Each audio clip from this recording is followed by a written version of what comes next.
11,000 new houses go up every year in Idaho.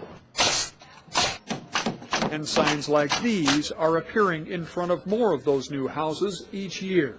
The fact that Energy Star building standards are growing in popularity is certainly good, but meeting the Energy Star standards takes both skill and knowledge. There's a lot of problems that can come up from not insulating correctly and not having heating ventilating systems sized properly, which most builders and consumers just aren't educated about.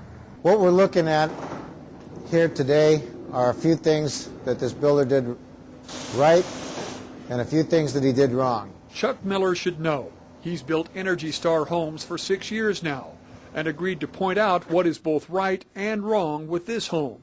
First, some good things. He's used advanced framing, which means that he's framed everything at 24 inches on center, which reduces the amount of wood in the exterior wall, reduces heat loss through thermal conductance through the framing members, and gives you more cavity insulation. The builder did this by aligning structural members. Roof trusses in this case are aligned directly over the individual studs. He's caulked the wall plates to the floor to make sure that you've got a good air seal between the framing and the subfloor. Advanced framing also involves 2x6 construction on the outer walls instead of 2x4s. Thicker walls mean more insulation. He's used an open corner, which provides for insulation to fully insulate the corner so you don't have a cold spot in your house right here. In advanced framing, you make sure that these corners are framed open so that the insulation will penetrate all the way back to this surface. One of the things that we try to do in the Energy Star program is to get all the ductwork located in conditioned space. We don't want any ductwork in the outside walls. We don't want any ductwork in unconditioned crawl spaces, because if it's not sealed, all that air that leaks out is just wasted energy. The windows also look good, at least from the inside. In Energy Star, you want to have a U factor on your windows of less than 0.35. You can see by the NFRC label on all the windows that all of these windows comply with that less than 0.35 requirement. But Chuck spots a problem above the glass. I really believe that if he would have had a structural engineer look at this carefully, he could have reduced these to single ply headers and added another 2 inches of insulation. Speaking of insulation, installers are blowing it into place, and Chuck likes what he sees. The blown cellulose has an R value of about 3.5 per inch versus fiberglass, which is about 3.2 per inch. You can see there's no gaps anywhere around the perimeter of this wall cavity. Insulation behind showers and fireplaces is extremely important. This is a high moisture area, and so if you don't, the moisture is going to migrate. You're going to have a cold spot in the wall, and you're going to eventually have condensation and very potential for mold growth. But Chuck says this house has potential for cold spots. Cold rooms, in fact, and this is why. So what you have is centralized return air. Trouble is, this particular duct is in the hallway. But the only way to get the air from this room to the return air register is through the door.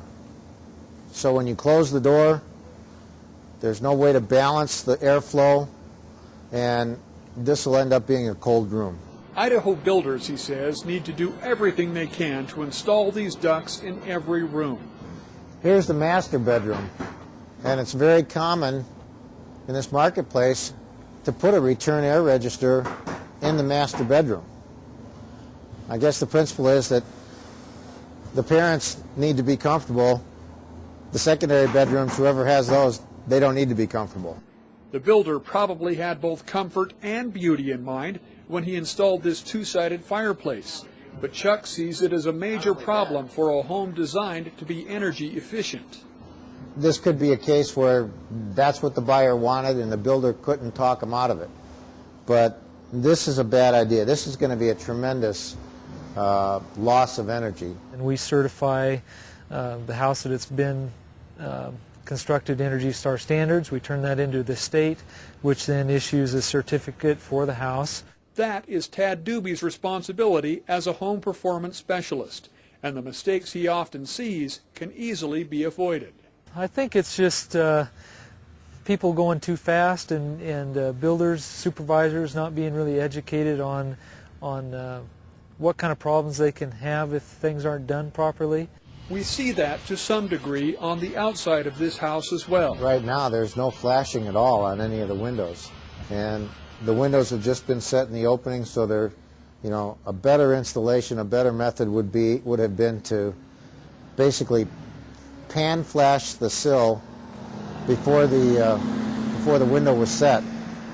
Set the window in sealant. There's no sealant behind these windows, and then flash the perimeter.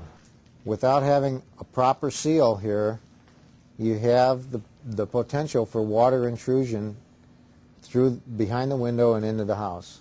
Here's a different home by another builder who made a very costly mistake. As you can see by the photo, it's a pretty darn nice house. Doug Plord manages the Energy Star program for the Idaho Energy Division, and the nice house he's referring to also has a pretty darn big problem. The house developed mold in the master bath right off the master bedroom, and the house had to be stripped from the exterior, so the roof had to be unloaded. The walls had to be torn down, and that's what they're in the process here of doing, is raising those walls.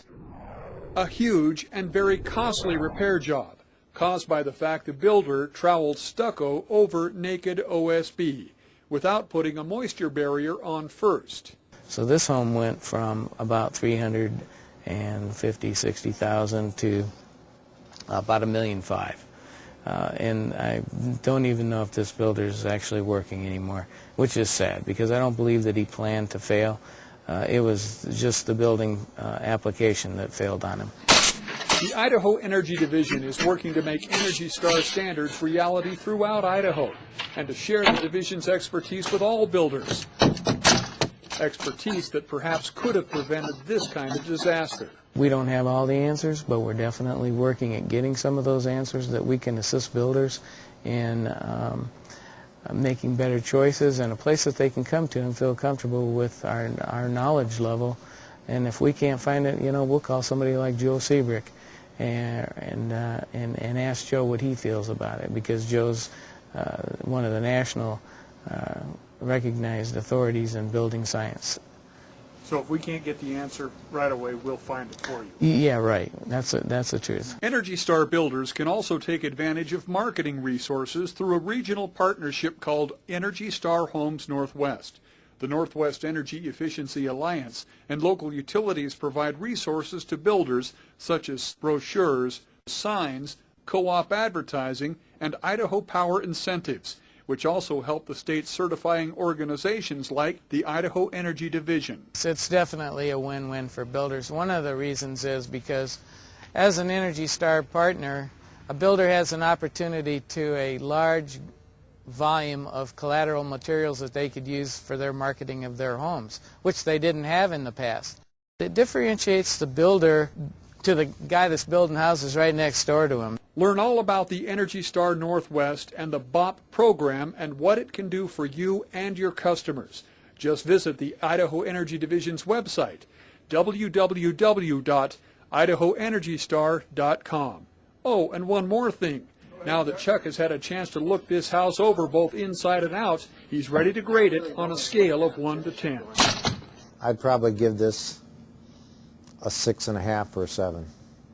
I mean, it's better than what most builders are doing, but there's a lot of places where it could be improved, in my opinion.